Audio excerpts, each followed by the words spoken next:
Trump's tariffs are hurting American farmers. Mexico's crop exports are capitalizing the U.S. and Canada markets. Before I proceed, I want you to understand that this article came out June 2025, but it's not as if they have stopped deporting individuals who they say are illegal immigrants or whatnot. So we do believe this is still hurting the American economy and also Canada as well. Proverbs 13:10. Only by pride cometh contention, but with the well advised is wisdom. And Proverbs 16:18. Pride goeth before destruction, and a haughty spirit before a fall. Before I proceed, I want to give all honor, glory, and praises to the Most High Yahawah, on whom the world ignorant called Jesus. His name is YAHAWASHI. Double honors to the elders at Great Millstone. Single honors to the elect. Peace and blessings to the 1/3, and to the confusion of faces in the four corners of the earth. Shalom. Can't even afford to pick them. Florida farmers are now plowing over perfectly good tomatoes as Trump tariff policies cause prices to plummet and workers to flee. How farmers are reacting. So this is the current condition at the moment. Like I say, I mean, they do a lot of their sales and a lot of their closings like during quarterly, every 3 months. So this is still affecting them right now. I know. It says Tony DeMare's family owns 4,000 acres of tomato farms across Florida and California. Sadly, his Florida crops are not looking good, mowed over and left to rot like tomato vines across the state. But it's not growing conditions that are the problem, it's economic ones, right? The mayor told WSVN 7 Miami that President Donald Trump's tariff and immigration policies, like I said, even though it's from June, this article, those immigration policies are still kicking ass right now. So it's a double whammy for them. And immigration policies are driving farmers to abandon their crops. It's like leaving money on the table. In January, he warned that Trump's crackdown on migrants would squeeze farmers who rely on migrants to pick produce. It says, we have to secure our borders south and north, but you have to have a workforce in this country, he told the Financial Post. And that's the issue. They bring in the Northern Kingdom, Spanish-speaking tribes, because they're a buffer against who? Judah. Because we've been doing this work for free for a century.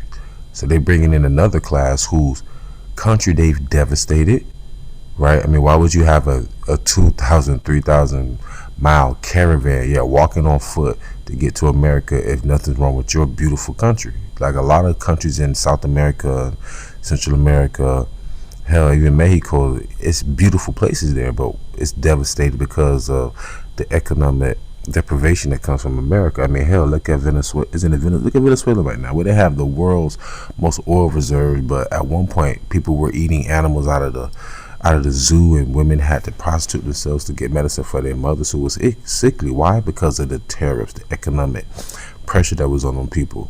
You know, so they devastate these countries, and they have the people flood here and have them work for pennies on the dollar, because 9 times out of 10, that country is already a third world country.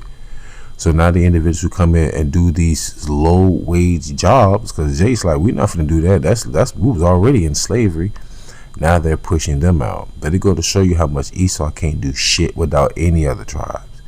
Any of us. Remember, Judah's the so-called Negroes, the head tribe of the 12 tribes of Israel. So-called Negro, Latinos, and Native Americans, you are the Hebrew Israelites according to the Bible.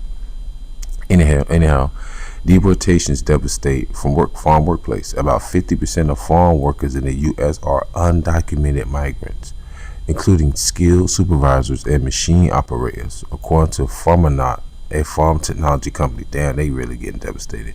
And also think about this, just like in ancient Egypt, Israelites, we built it, and what happened? There was a famine in the world, and the whole world came to Egypt. Once again, in Revelation 11 chapter, this is spiritually Sodom and Egypt. We built this place like we did before, this time really just Judah. And then they had people come from all over the world to come here. Why? Because you're devastating their entire countries all over the world. That's the opposite. That's the The difference between us building up ancient Egypt and building up the spiritual Egypt. You are devastating the world. That's why they're coming here. The Lord had the world come to Egypt back then to show his power. That was a difference too. But anyhow, so as the Trump administration proceeds with mass deportations and undocumented migrants, there are far fewer pickers in the fields and crops are left to go bad. And see, they'll say, see, these are jobs that, you know, the people in the urban area, you black people wouldn't want to do. Hold on, first and foremost, like I said, we've been doing that for free for centuries. If you want us to pick fruit, vegetables, give us a decent price. Ain't nothing wrong with that, because I heard a lot of people saying since they deported a lot of Northern Kingdom out, a lot of Jakes now have jobs that can work, and they said Jake is actually filling up those spots, but then it's not at a gross number, but Jake now can got a job. I mean, you can't have an influx of people constantly coming here.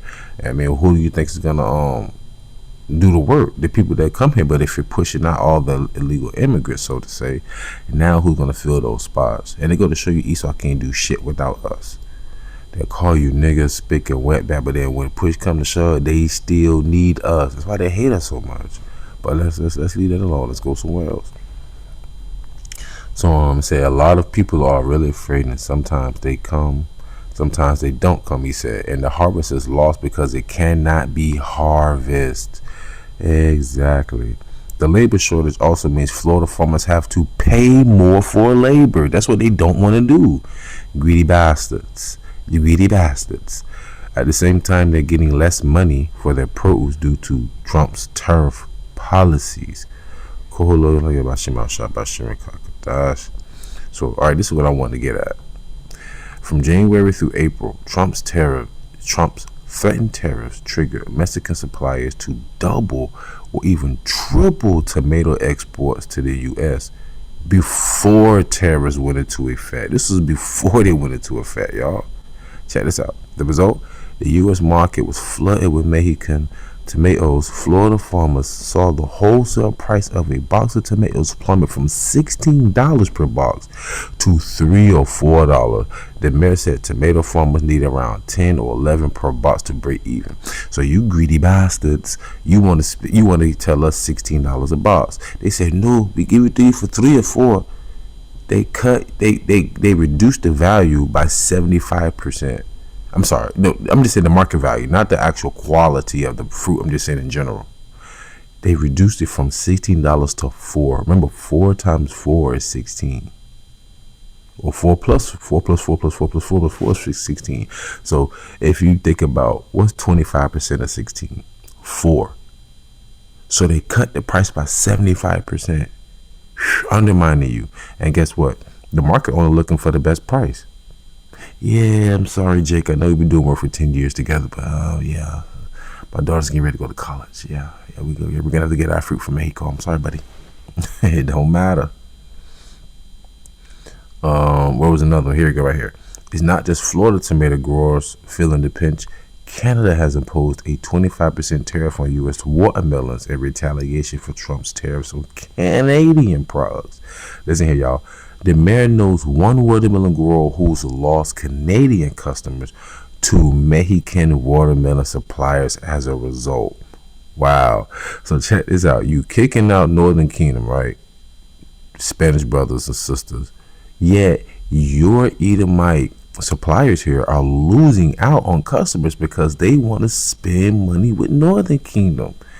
You're shooting yourself in the foot here while you're trying to tap dance or river dance. It ain't working.